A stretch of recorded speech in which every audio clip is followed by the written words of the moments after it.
Bismillahirrahmanirrahim.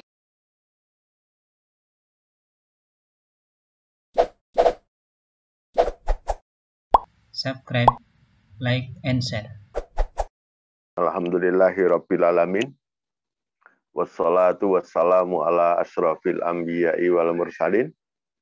Muhammadin wa ala alihi wa sahbihi ajma'in. Amma ba'd. Bapak-bapak, ibu-ibu, saudara sekalian yang saya hormati rahmatullah. Pada pertemuan yang ke-6 ini, kita akan membahas tentang langkah-langkah untuk mendapatkan pasangan hidup dalam rangka meraih keluarga yang sakinah, mawadah, rahmah, dan barokah, seperti yang sudah kita jelaskan di awal. Saya anggap ini merupakan sesuatu yang cukup penting untuk kita ketahui. Nanti kita ambil mana yang terbaik, sebagaimana disarankan oleh Allah SWT dalam surat Az-Zumar ayat 18. Alladzina yastami'unal qawla fayattabi'una ahsanah. Ulaika alladzina hadamullah wa ulaika hum ulul albab. Yaitu orang-orang yang mau mendengarkan qaul, pendapat, perkataan, kemudian dia mengikuti mana yang lebih baik di antaranya. Itulah orang-orang yang diharapkan mendapat petunjuk, dan itulah orang-orang yang cerdas atau ulil albab, punya akal yang mendalam. Nah, saudara sekalian, saya hormati rahmatullah, setiap hari kita sebetulnya sudah membaca doa, dan doa itu sebetulnya adalah merupakan harapan atau cita-cita, obsesi.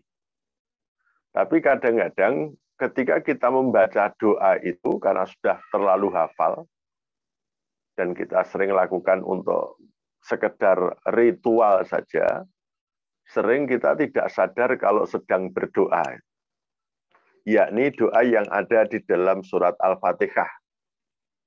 Yakni ihdinas siratal mustaqim, siratal ladzina an'amta alaihim, ghairil maghdubi alaihim waladhdallin.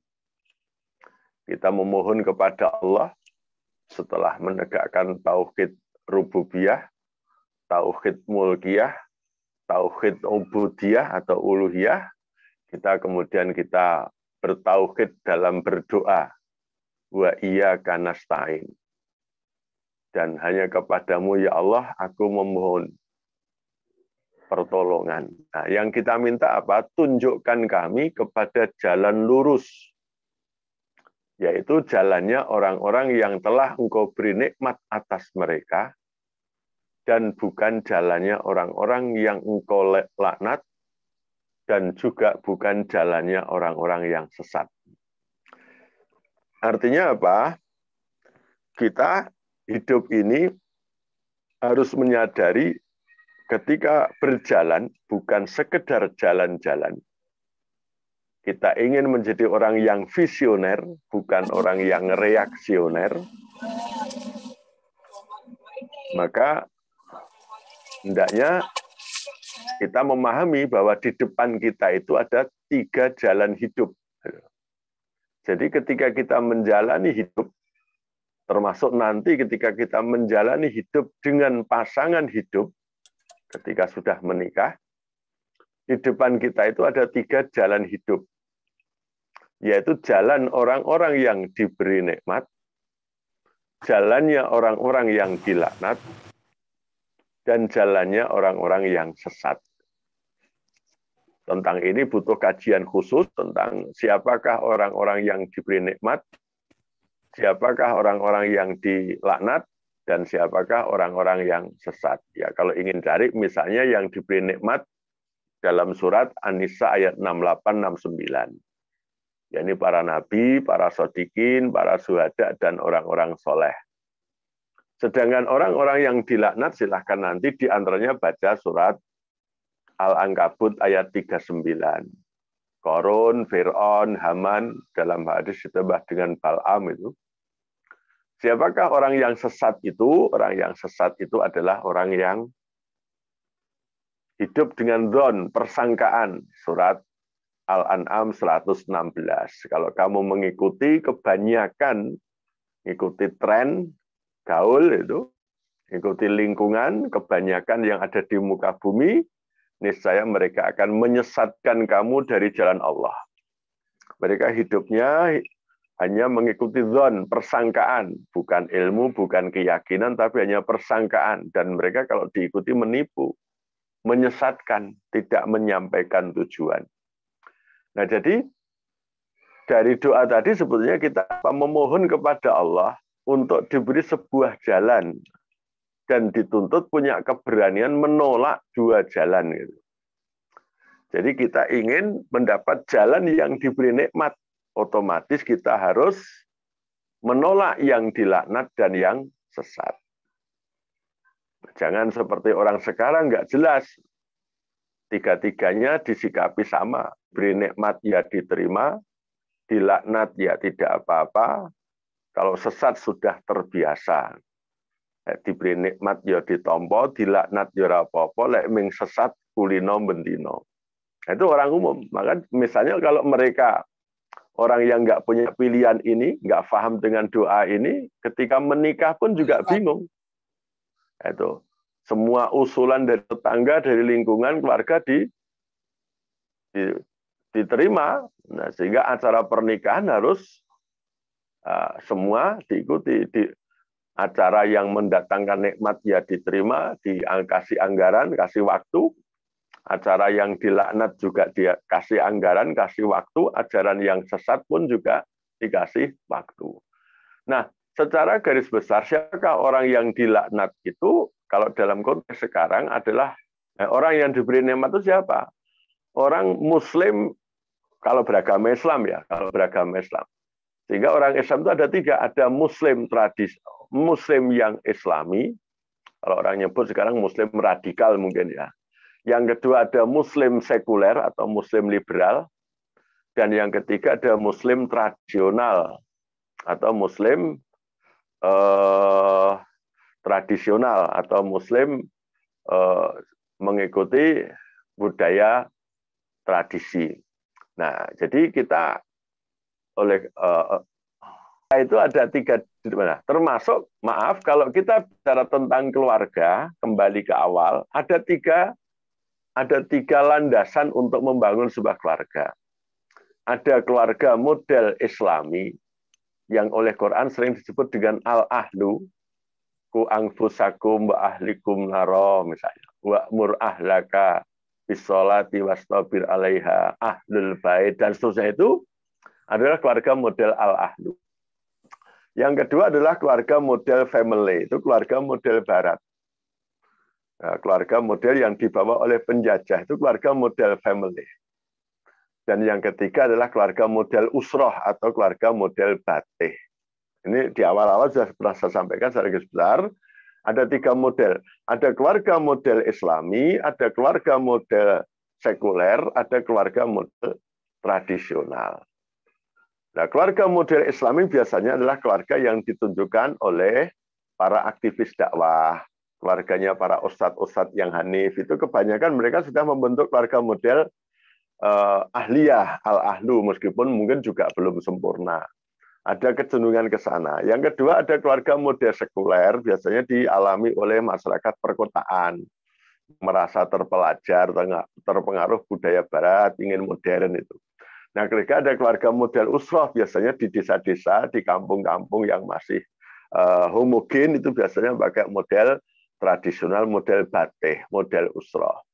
Jadi itu ada tiga model keluarga itu. Nah, dalam konteks sejarah, generasi muda sekarang itu seharusnya yang baik itu membentuk keluarga model mana? Nah, kalau kita bicara kekuatan sejarah, sejarah kan selalu bicara tentang masa lalu, masa kini, dan masa yang akan datang.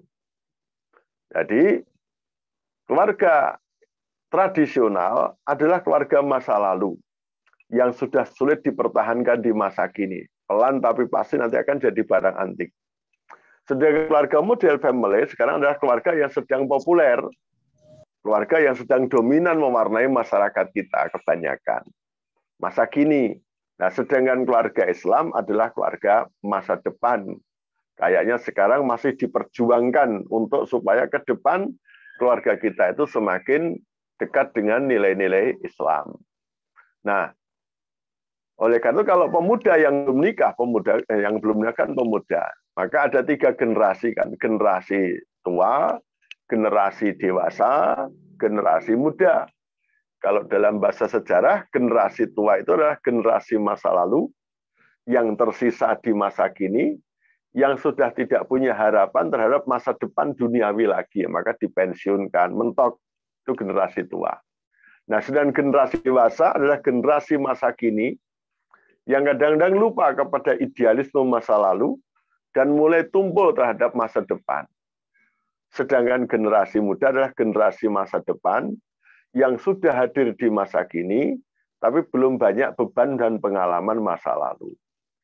Nah, maka kalau kita bicara keluarga model tradisional atau batik, biasanya keluarga yang dulu pernah dialami oleh orang-orang sepuh sekarang, orang-orang tua zaman sekarang, kebanyakan mereka membentuk keluarga model tradisional.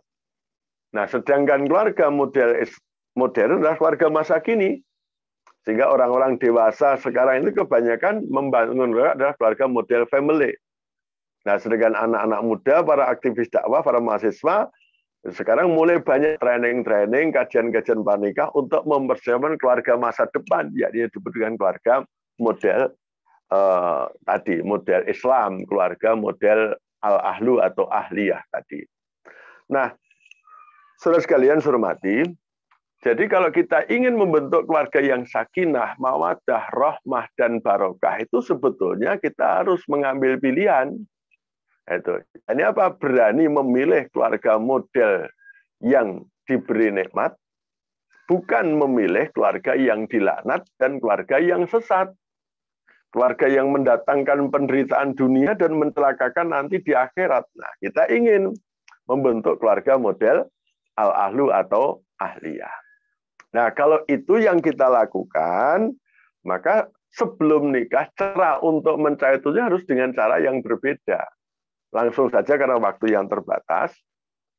Kalau kita ingin membentuk keluarga model tradisional, model usroh, caranya bagaimana? Caranya adalah kawin paksa atau dijodohkan.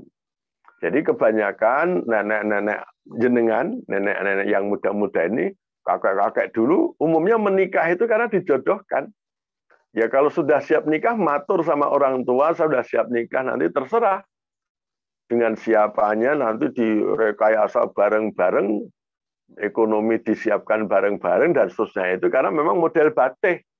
Individu tidak punya otoritas untuk mengambil keputusan sendiri. Soal jodoh, soal siapa itu nanti yang ngurus keluarga. Itu keluarga model usroh. Jadi kalau kita membangun keluarga model usroh adalah dengan sistem dikawin paksakan atau dijodohkan.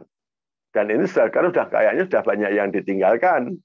Jarang orang-orang tua yang sekarang punya putra berani menjodohkan anak atau mengkawin paksakan, atau bisa digugat, bisa disalahkan, sebenarnya bisa ditutuh. Karena anak-anak kita rata-rata sudah terpelajar, merantau, dan seterusnya nggak bisa untuk dipaksakan harus seperti orang tua. Nah, kalau kita ingin membentuk keluarga model family, caranya apa sebelum nikah? Ya ini pacaran. Jadi pacaran itu adalah sebuah cara pendekatan untuk mendapatkan pasangan hidup dalam rangka membentuk keluarga model family, model sekuler tadi, model barat. Nah, tentu saja kalau kita ingin membentuk keluarga model Islami atau al-ahliyah, al-ahlu atau ahliyah, tidak mungkin dikawin paksakan atau tidak mungkin dengan cara pacaran. Nah, karena apa? Setiap tujuan itu menentukan jalan. Gitu.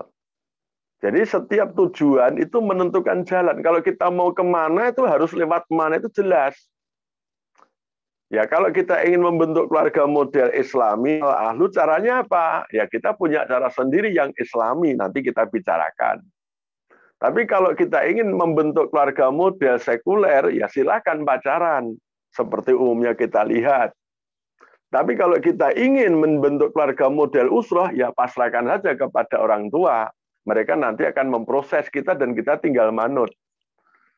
Nah, jadi tidak mungkin misalnya, kalau kita ingin membentuk keluarga model Islami, model al-ahlu, tidak mungkin dengan pacaran atau kawin paksa atau dijodohkan dalam pengertian tidak menggunakan landasan syar'i. Nah, jadi itu yang menjadi prinsip. Nah, sekarang banyak orang menginginkan keluarganya sakinah, mawaddah, rahmah, dan barokah, tapi pacaran. Pranikahnya udah pacaran. Nah, itu otomatis nanti akan dibentuk keluarga model family. Nah, ketika punya problem setelah nikah punya problem, nah mereka bingung untuk mencari jawaban. Karena orang sekarang saya katakan sering tidak jelas tadi. Acara syar'i juga ada, acara administrasi juga ada. Maka nikah kan ada nikah secara syar'i, nikah sah secara administrasi, dan nikah secara tradisi. Nikah manut Gusti Allah, nikah manut pemerintah, dan nikah manut simbah-simbah. Nah, sehingga anggaran pernikahan kan jadi mahal. Cuma yang dipersoalan kalau ketiga-tiganya itu digunakan, nanti setelah nikah punya problem, itu curhatnya ke siapa?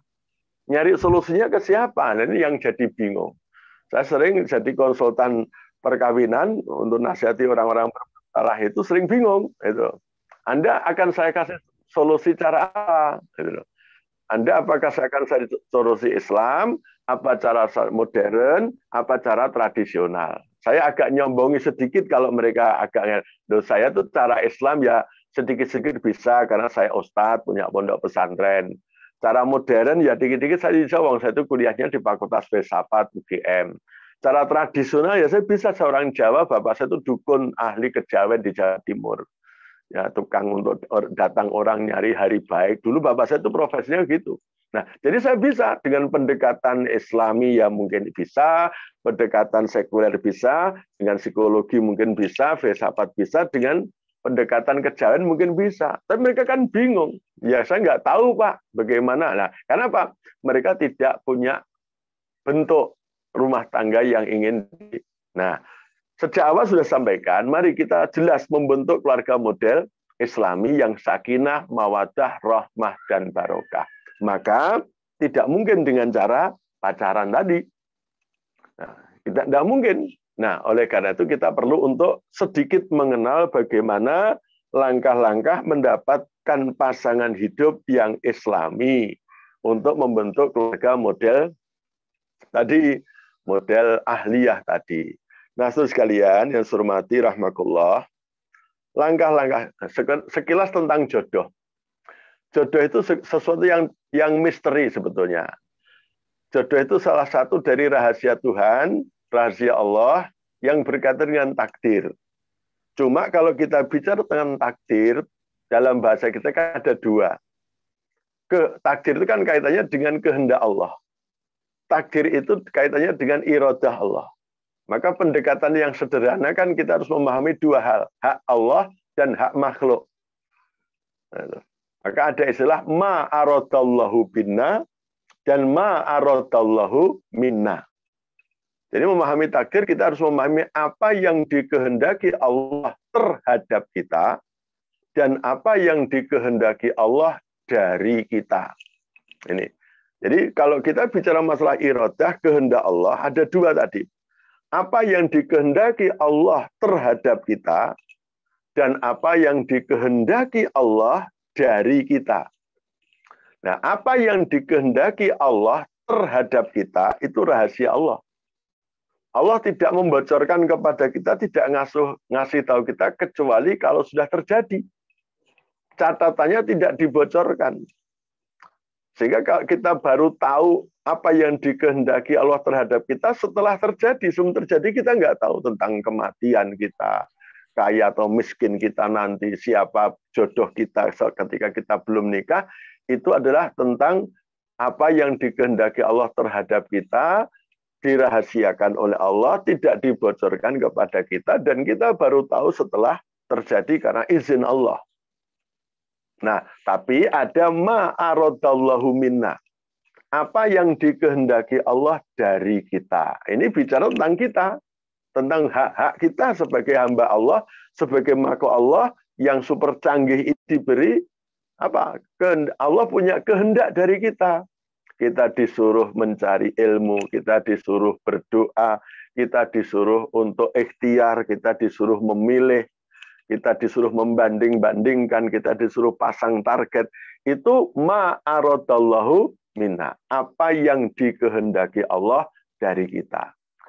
Maka kita yang kita manfaatkan dalam kajian ini adalah membicarakan tentang apa yang dikehendaki Allah dari kita. Atau paling tidak apa yang boleh kita lakukan sebagai makhluk dalam rangka untuk mendapatkan jodoh. Soal nanti hasilnya ya bisa jadi kita tidak sesuai dengan yang kita usahakan.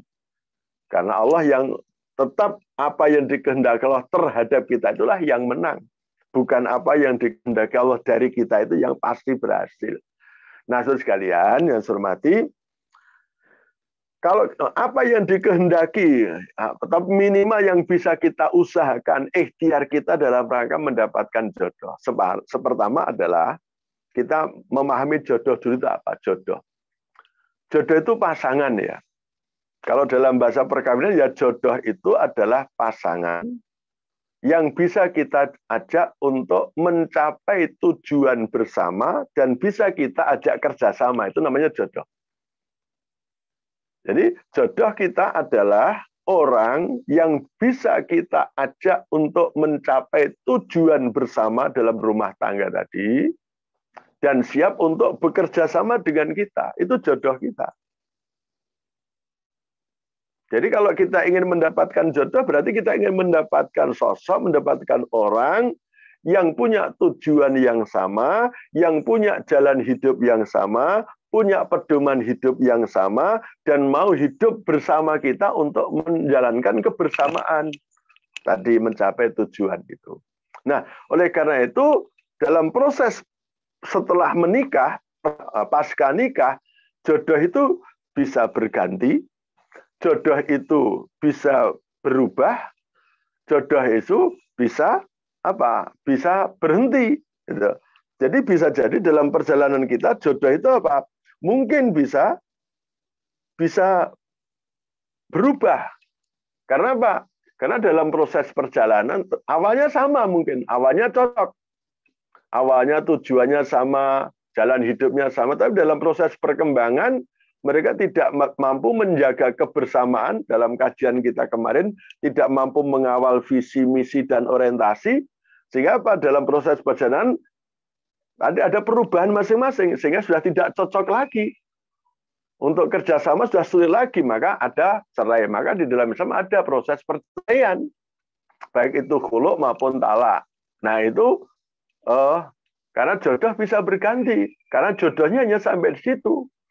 Bisanya kerjasama ya hanya situ. Kalaupun toh dipaksakan karena takut malu sama tetangga, takut dengan sanksi-sanksi lingkungan, nanti pasti akan menderita. Tidak nyaman lagi, tidak harmonis lagi, tidak romantis lagi, tidak sakinah, tidak mawadah, tidak rahmah, dan tidak barokah. Yang kedua, jodoh itu bisa berganti. Misalnya apa? Seseorang menikah, ditinggal mati salah satu pasangannya yang dulu harmonis, bahagia, yang satu mendahului. Nah ini masih muda. Kemudian nikah lagi. Dengan yang baru itu namanya kan berganti.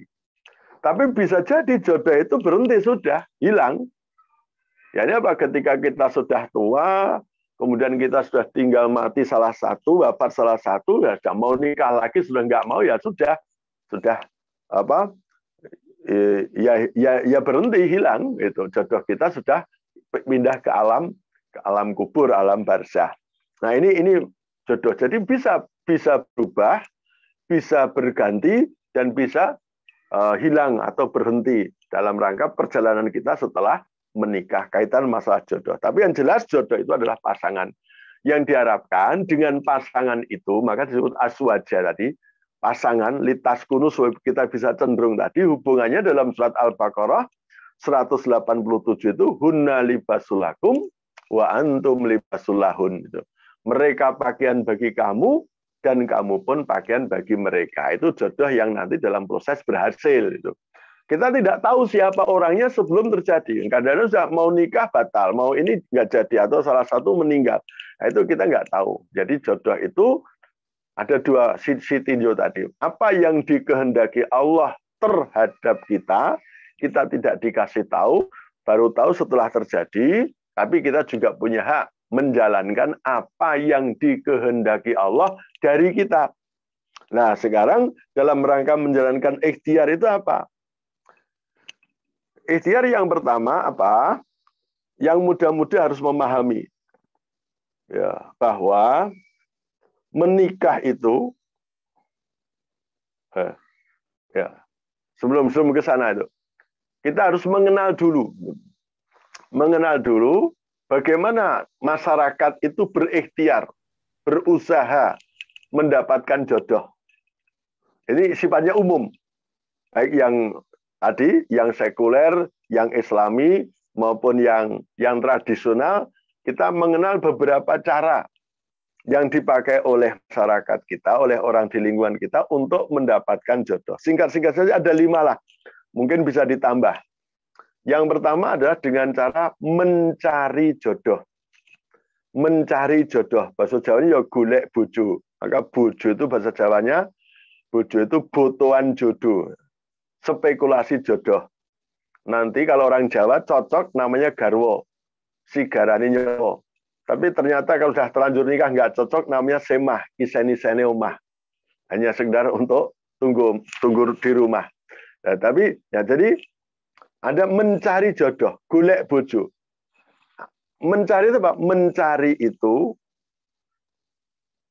orang yang mencari subjeknya itu sudah punya kriteria. Misalnya yang ikhwan, yang laki-laki sudah punya kriteria. Saya ingin mencari jodoh yang cantik, yang seksi, anaknya orang kaya, yang terpelajar, yang manis, pokoknya dengan kriteria yang ideal. Nah, subjeknya, si pencari, si pelaku sudah punya kriteria, dan dia pasang kriteria yang ideal. Nah, sedangkan objeknya belum ada. Orangnya itu sosok yang dicari tadi belum ada, namanya mencari kan belum siap di depan. Masih gaib, masih abstrak, masih tersembunyi. Nah, maka dengan kriteria tadi dia mencari di realitas. Nah, itu. Nah, namanya mencari kriteria tadi, kelemahannya apa? Ya kelemahannya tidak ada manusia yang ideal.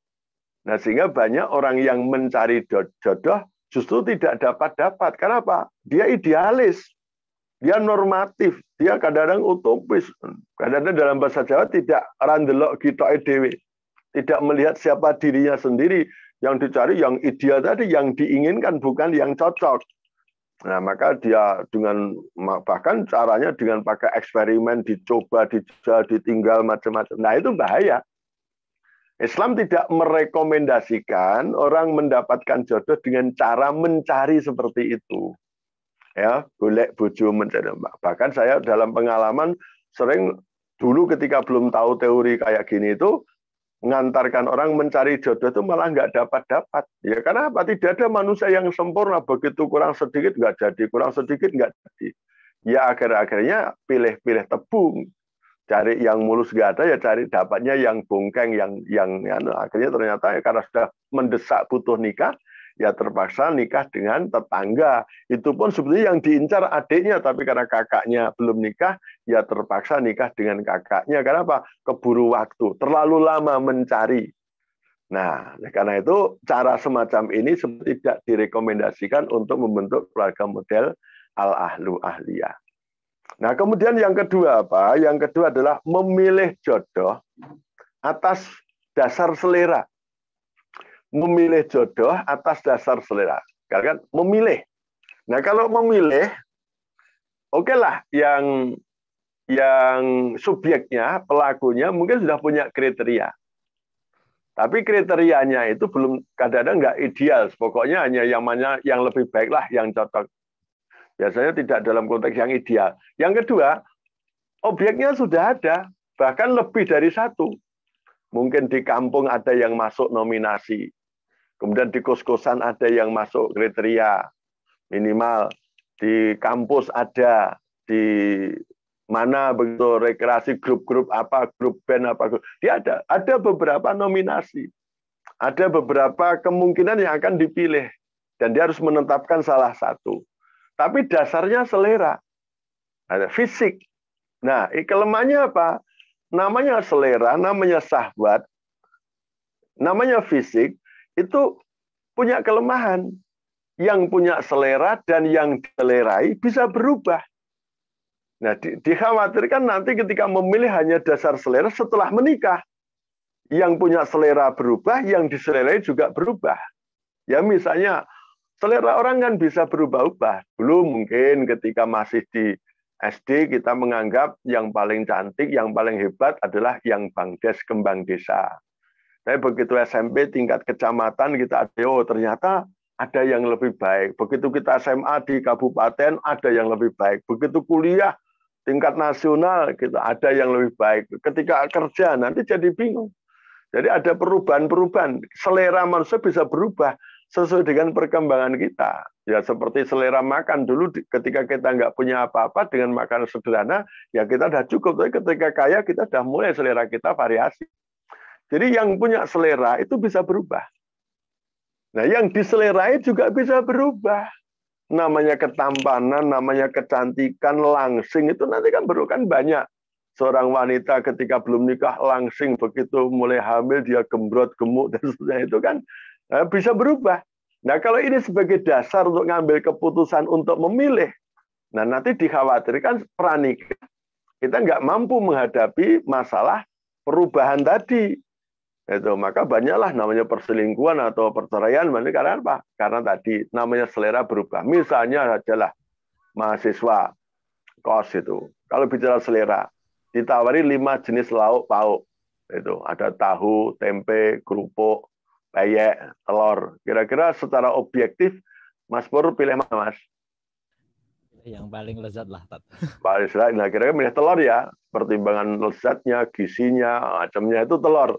Tapi kalau sudah milih telur, selamanya makan pakai telur. Ketika sudah 2-3 hari makan pakai telur terus, apalagi cuma direbus, nggak ada variasi. Kira-kira kalau ada tempe, sudah tinggal separuh, tidak utuh lagi, kira-kira aman nggak? Tetap. Ya? Ambil Tat biasanya. Kan ambil. Ada bosen, ada hukum bosen, ada kebosenan.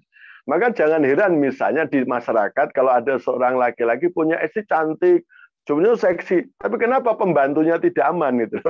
Kenapa mau selingkuh dengannya? Karena malah selera itu ya ada kebosanan tadi. Nah kalau orang menikah kok dasarnya syahwat, nah itu sangat lemah. Maka Islam juga tidak merekomendasikan memilih jodoh atas dasar pertimbangan syahwat ini. Karena nggak akan bisa sakinah, mawaddah, rahmah, dan barokah seperti yang awal-awal kita jelaskan. Yang kedua, yang ketiga adalah memilih jodoh atas pertimbangan agama, petunjuk agama. Syariat sudah dimasukkan untuk menjadi kriteria siapa yang terbaik agamanya, itu loh.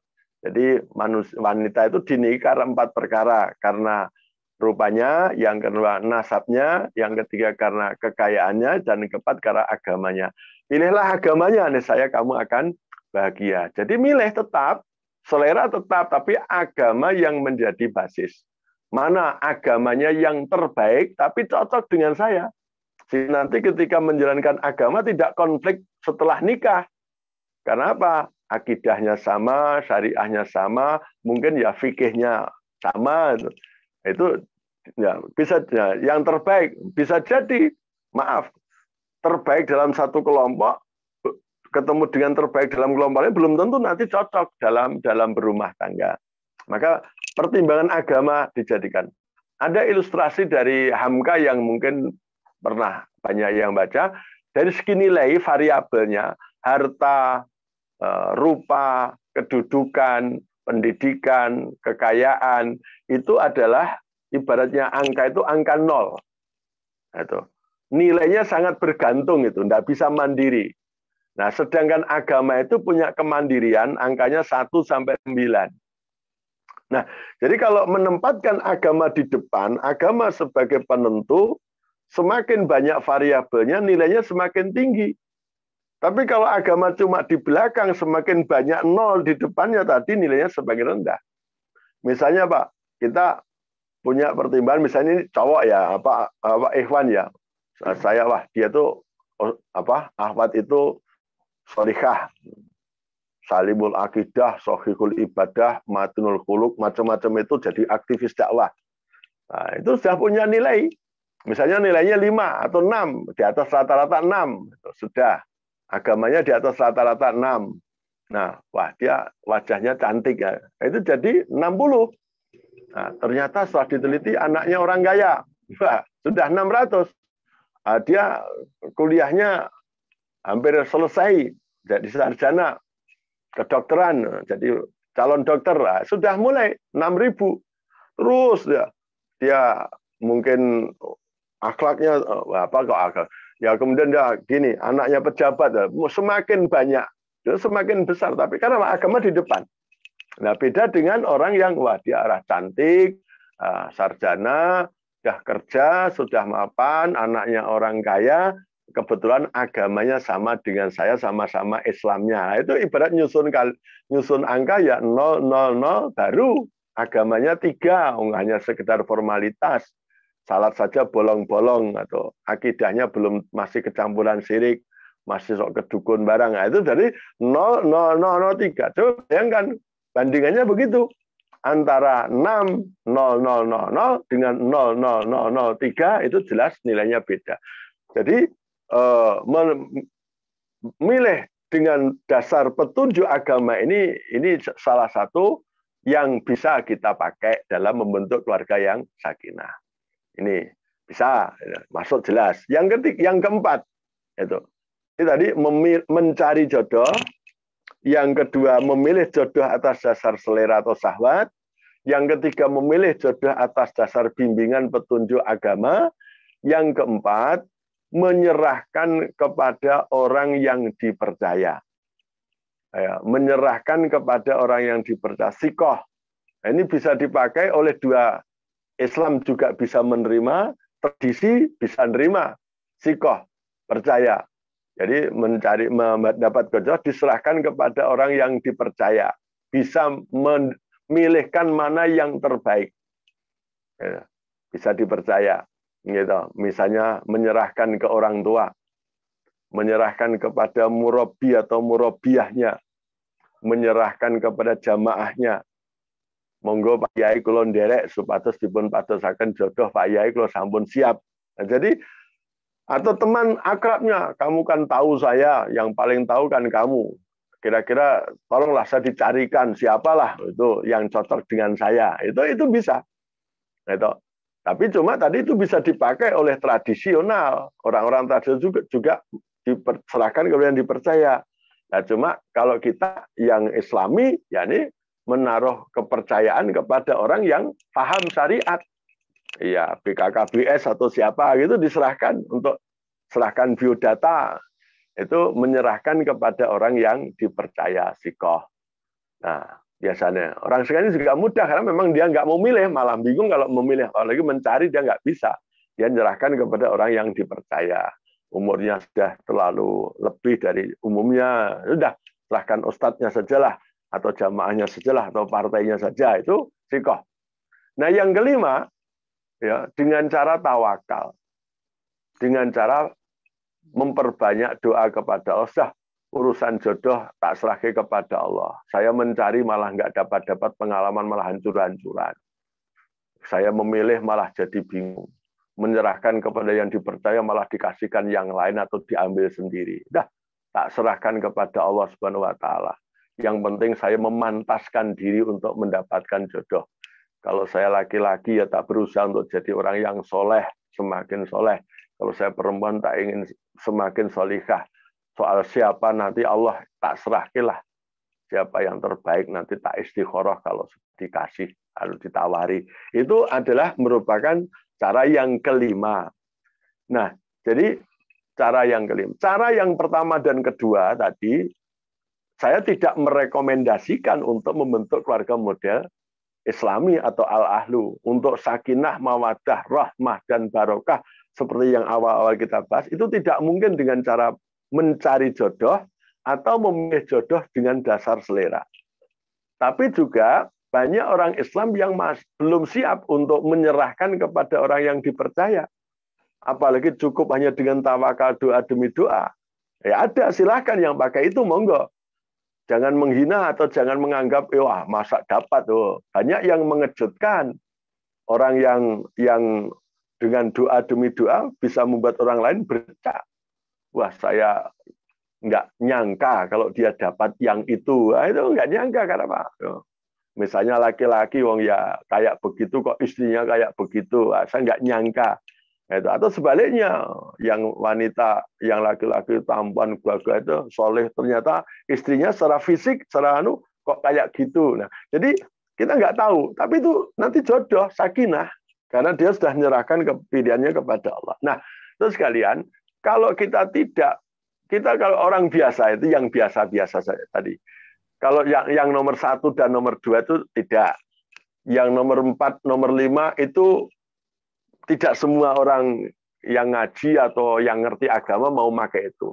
Nah, mbok menawa mungkin ada yang pakai langkah yang ketiga tadi, memilih jodoh atas petunjuk agama.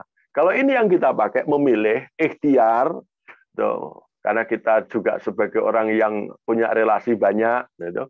Misalnya di masjid tempat kita jamaah ada sama-sama jadi ustadz dan ustadzah, ya lama-lama juga masuk nominasi. Kemudian di kampus juga ikut kegiatan kerohanian, ada yang masuk nominasi, kemudian waktu demonstrasi, atau tentu juga ada ketok-ekok, ada yang layak, dan seterusnya, atau punya adiknya, temannya yang akrab, kok solehah atau soleh, itu, ya itu entah dari mana, tapi pasti punya, namanya memilih, punya lebih dari satu alternatif. Nah, kalau kita pakai ini, memilih atas dasar petunjuk agama, kira-kira, silahkan nanti tidak harus sesuai dengan yang saya sampaikan juga nggak apa-apa, karena memang tidak ada syariat yang sifatnya seperti pembicaraan rukun Islam, rukun iman, kaifiatnya gini, nggak ada, wong itu masalah antum a'lamu bi umuri dunyakum. Kamu lebih mengetahui tentang urusan duniamu, ini nggak ada fikihnya yang baku. Nah, langkah-langkahnya gimana kalau kita ingin memilih jodoh atas petunjuk agama? Yang pertama harus memahami, menikah itu adalah untuk menyempurnakan agama. Orang menikah itu menikah itu untuk menyempurnakan. Sebelum nikah agama kita baru separuh. Menikah itu ada separuhnya. Nah, oleh karena itu di dalam Islam menikah itu diperintahkan kepada pemuda yang sudah mampu. Jadi perintah nikah, saran untuk menikah itu kepada yang sudah mampu. Silahkan nanti baca surat An-Nur ayat 32, atau yang terkenal hadis ya ma'syaros sabab manis tato'a minkumul ba'ah fal yatasawwad. Wahai para pemuda, barang siapa di antara kamu telah mampu, itu istitoah, seperti haji juga kepada manis tatoa ilaihi mampu itu. Jadi mampu. Oleh karena itu tugas seorang pemuda dulu kita bahas 0 sampai 20 untuk berprestasi. Ya, jadi gunakanlah masa muda untuk menyiapkan kemampuan, bukan untuk menuruti kemauan. Nah, ini bedanya dengan pacaran tadi. Kalau pacaran mencari itu kadang-kadang menggunakan masa muda untuk menuruti kemauan, sampai lupa untuk menyiapkan kemampuan. Sehingga banyak orang pacaran ketika kemauannya tidak terkontrol, kemudian terjadi kecelakaan, ketika ditantang untuk menikah, ternyata tidak mampu. Yang laki-laki tidak siap jadi suami dan bapak, yang wanita tidak siap jadi istri dan ibu. Sehingga sekarang banyak anak-anak lahir dari orang tua yang belum selesai dan belum lulus jadi anak, sudah jadi orang tua. Belum selesai jadi anak, sudah harus punya anak. Itu nanti yang repot simbahnya, repot lingkungannya. Jadi di dalam Islam, gunakanlah masa muda untuk menyiapkan kemampuan, bukan untuk menuruti kemauan. Maka besok ada 4 yang akan ditanyakan umurnya untuk apa dihabiskan, masa mudanya untuk apa dilewati. Jadi gunakanlah masa muda untuk berprestasi. Yang laki-laki siapkan untuk menjadi calon suami dan bapak. Yang wanita siapkan untuk mampu menjadi calon istri dan ibu. Karena itu konsekuensi logis paling tidak. Mampu di sini bukan mampu ekonomi. Mampu di sini adalah mampu menerima konsekuensi logis dari keputusan yang diambil. Itu. Yang kedua, setelah kita mampu, sudah siap. Nah, kemudian langkah yang kedua apa? Langkah kedua adalah mengenal diri, mendefinisikan diri, mengukur diri. Nah, ibarat nanti kalau tadi surat Al-Baqarah 187 tadi, suami itu ibaratnya pakaian. Hunna libasulakum wa antum libasulahun. Dan pakaian terbaik adalah pakaian takwa, Al-A'raf 26. Nah, jadi kita ibaratnya mau beli pakaian. Itu, memilih jodoh itu ibarat memilih pakaian. Nah, memilih pakaian yang paling mudah apa? Mengenal ukuran diri. Memilih sepatu yang gampang ya mengetahui ukuran diri. Nanti pas. Nah, orang yang nggak mengenal diri, nggak tahu nanti baju satu dicobai semua, malah repot. Nah, itu orang pacaran kan coba-coba aja karena nggak mengenal diri. Beli sepatu satu rak dicoba satu. Kalau orang yang sudah mengenal diri, saya itu siapa, nilai saya, fisik saya nilainya di bawah rata-rata apa di atas, akademis saya bagaimana, kita total, kita jumlah, minta bantuan teman-teman, ibaratnya nilai saya itu berapa. Nah, siapa jodoh kita? Jodoh kita ada diartikan syukur kalau senilai, namanya sekufu. Nah, 6 dengan 6 itu namanya sekufu. Tapi toleransinya naik satu level, 6 dengan 7 atau turun dengan 5. Jangan terlalu menyolok, 6 dengan 10 atau 6 dengan 2, itu nanti itu terlalu jauh, itu tidak sekufu. Maka dalam fikih-fikih nikah itu diharapkan sekufu, selevel, sederajat, sehingga nanti akan mudah sebagai pasangan. Jadi langkah yang kedua setelah kita mampu untuk menikah, 5 konsekuensinya tadi, kita mengenal diri, siapa saya, mendefinisikan diri, muhasabah. Oh, saya ini berarti nanti pasangan saya ya 11-12 saja tidak jauh dari ukuran ini. Ya tadi analoginya kalau Anda sudah tahu, kalau misalnya saya ditanya, Pak Didi, saya mau ngasih hadiah baju ke Pak Didi misalnya. Ukurannya berapa? XL. Itu gampang, karena pasangan kenal diri. Kalau sepatunya Pak Didi 42 gitu. Kalau kopiahnya berapa? 8. Nah, itu sudah. Karena apa? Kita gampang. Karena sudah mengenal diri. Nah, sehingga kenapa orang sulit mendapatkan pasangan, bahkan nanti ketika nikah merasa salah, ya karena apa? Diawali dengan tidak mengenal diri. Sudah belum mampu melangkah, ketika melangkah tidak mengenal diri, memaksakan diri. Nah, itu repot. Nah, yang dicari bukan pasangan, tapi yang diinginkan. Yang ketiga, itu kalau sudah memilih kan berarti menentukan sasaran mana yang paling gitu. Mendekati nominasi tadi, mendekati kriteria, mendekati harapan. Ya memilih ini itu memilih kalau dari sekian itu plus minusnya saya kok cenderung yang paling cenderung saya itu. Yang paling cenderung, yang paling cocok, bukan yang paling saya senangi. Belum tentu yang saya cintai, itu belum tentu. Silahkan nanti baca secara umum Allah nyampaikan dalam surat Al-Baqarah ayat 216 itu. Wa asa an takrahu syai'an wa huwa khairul lakum wa asa an tuhibbu syai'an wa huwa syarrul lakum wallahu ya'lamu wa antum la ta'lamun itu. Itu boleh jadi kamu membenci sesuatu padahal dia baik bagi kamu. Dan boleh jadi kamu mencintai sesuatu padahal dia adalah buruk bagi kamu. Allah yang Maha tahu dan kamu tidak tahu. Maka tadi memilih, menentukan sasaran dari banyak opsi tadi, mana yang paling mendekati yang saya harapkan, yang paling punya kedekatan dengan saya, dengan pengenalan tadi. Ukurannya, ya tadi kalau ada ukuran 40, kita punya ukuran 42, sementara ada di situ 42, ada 41, ada 43, ada 45. Ya, kira-kira yang syukur kalau pas dapat sama-sama ukuran 42. Nah itu. Jadi minimal mendekati itu. Menentukan sasaran, menentukan pilihan siapa yang akan yang diadakan kecenderungan. Jadi kita memilih pasangan bukan melampiaskan keinginan.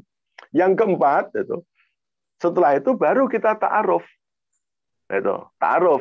Karena perintahnya li ta'arofu, agar kamu saling kenal.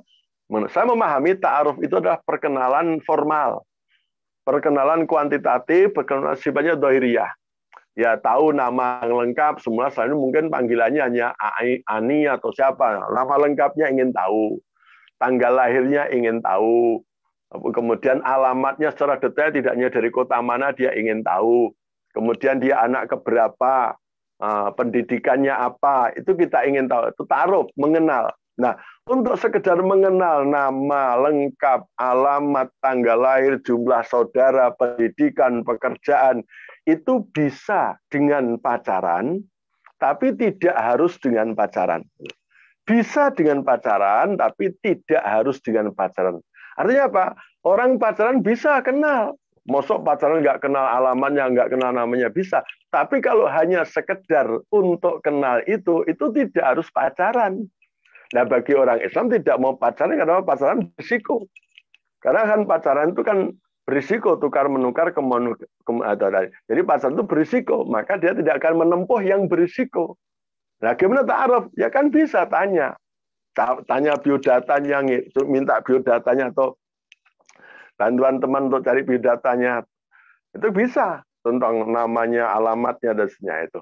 Antum a'lamu bi umri dunyakum. Kamu lebih mengetahui tentang urusan duniamu. Kemudian setelah kita ta'aruf, mengenal secara formal, kita perlu tafahum. Karena kita nanti akan hidup bersama. Nah, kalau ini sudah sifatnya kualitatif, tentang tujuan hidupnya apa, akidahnya bagaimana, akhlaknya bagaimana, orientasinya, gaya hidupnya, lingkungan hidupnya, yang itu kita perlu, teman hidupnya, aktivitas hidupnya apa, kita perlu tafahum. Nah, kalau untuk tafahum itu tidak mungkin dengan pacaran. Jadi untuk saling memahami tentang tujuan hidup, karakter, kepribadian, dan sebagainya itu yang sifatnya kualitatif tidak mungkin dengan pacaran. Kenapa? Karena orang pacaran itu punya beberapa kelemahan. Misalnya orang pacaran itu dimulai oleh kemauan, bukan oleh kemampuan. Yang kedua, orang pacaran itu adalah dijasih oleh cinta syahwat, bukan cinta yang sejati, sehingga cenderung lebih subjektif. Kalau sudah cinta sudah lengket, tai kucing rasa coklat, yang wis kadung sisno wingko katon kencono. Sudah logikanya nggak jelas. Dan yang itu apa? Pacaran itu adalah dalam rangka pasang iklan, sehingga tukar-menukar kepalsuan, kemunafikan, dan kebohongan. Jadi omong kosong kalau orang pacaran bilang tahu aku apa yang ada di hatimu, engkau pun tahu apa yang ada di hati itu, omong kosong. Maka orang pacaran bisa ta'aruf, tapi orang pacaran tidak mungkin tafahum. Karena sering memasukkan diri, saling untuk tampil seindah mungkin, dan seterusnya. Nah itu silahkan nanti, yang karena waktu. Yang keenam, setelah kita itu maju, sudah kenal, sudah paham, nah, langkah selanjutnya apa? Kita perlu untuk musyawarah. Musyawarah dengan siapa? Musyawarah dengan orang yang mencintai kita. Jadi kan sedulur ketemu gede. Ketemunya kan sudah besar. Padahal sampai sebesar kita menjalani nikah, itu kan kita sudah banyak orang yang mencintai kita lebih dulu. Kita tidak akan mengganti cinta, tapi akan menambah cinta. Nah, siapa yang mencintai kita? Ya paling tidak kedua orang tua kita, bapak ibu kita tuh nggak bisa diragukan cintanya. Nah, kalau kita memasukkan orang baru yang akan kita cintai, kita bisa nerima enggak? Supaya apa? Anda nanti tidak harus mengganti cinta, tapi menambah cinta. Kalau perlu juga musyawarah dengan saudara kandung, musyawarah dengan teman-teman yang selama ini satu perjuangan, satu ikatan, satu likok, satu apa-apa, ya karena mereka lebih dulu mencintai kita, menyayangi kita. Maka kalau kita ada orang baru, ya jadikan mereka adalah yang menambah cinta, bukan mengganti cinta.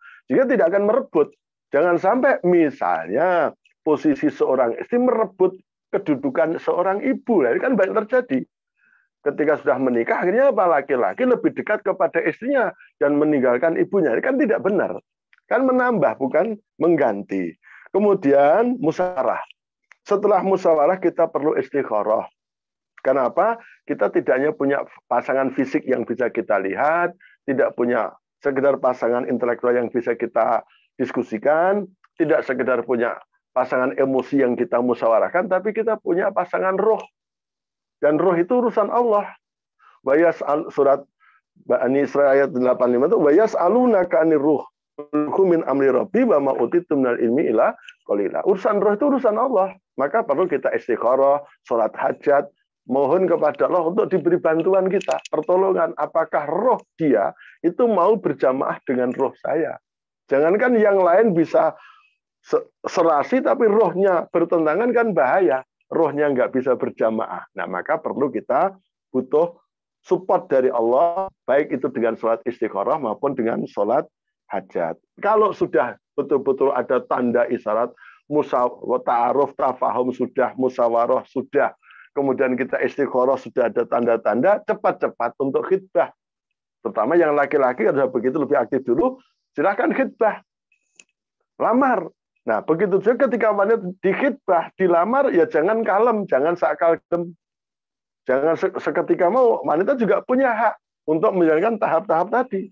Ya berhak untuk menilai, berhak untuk mengukur dalam tanda kutip tadi, berhak untuk memusyawarahkan, termasuk juga berhak mengistikharahkan. Nah, kalau sudah dilamar, kemudian diterima, nah baru kemudian segera untuk menikah, nggak usah lama-lama. Kenapa kok segera menikah? Harus nggak usah nunggu bertahun-tahun. Ya paling hanya ukuran bulan untuk mempersiapkan nanti yang kebanyakan acara tradisi dan administrasi. Ya secepatnya. Kenapa? Ketika berangkat melangkah, kita sudah mampu, bukan ketika baru mau.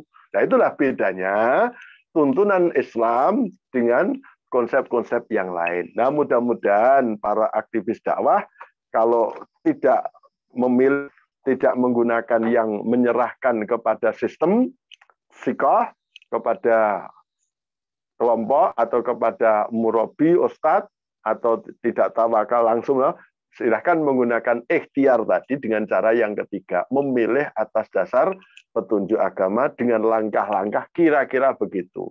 Silahkan Anda mau merubah, mau menambah, mengurangi, itu tidak ada larangan, karena ini masalah kaitannya dengan masalah muamalah. Antum a'lamu bi umuri dunyakum. Yang penting jangan melakukan yang dilarang. Tidak usah berjabat tangan, tidak usah kholwat, tidak usah saling memandang. Itu kan aturan-aturan yang dalam bahasa muamalah semuanya boleh kita lakukan kecuali hal-hal yang dilarang. Nah, larangan itu yang harus kita perhatikan. Begitu yang bisa sampaikan malam ini tentang masalah bagaimana kita mendapatkan pasangan hidup yang bisa kita ajak merealisasikan tujuan-tujuan dalam berumah tangga.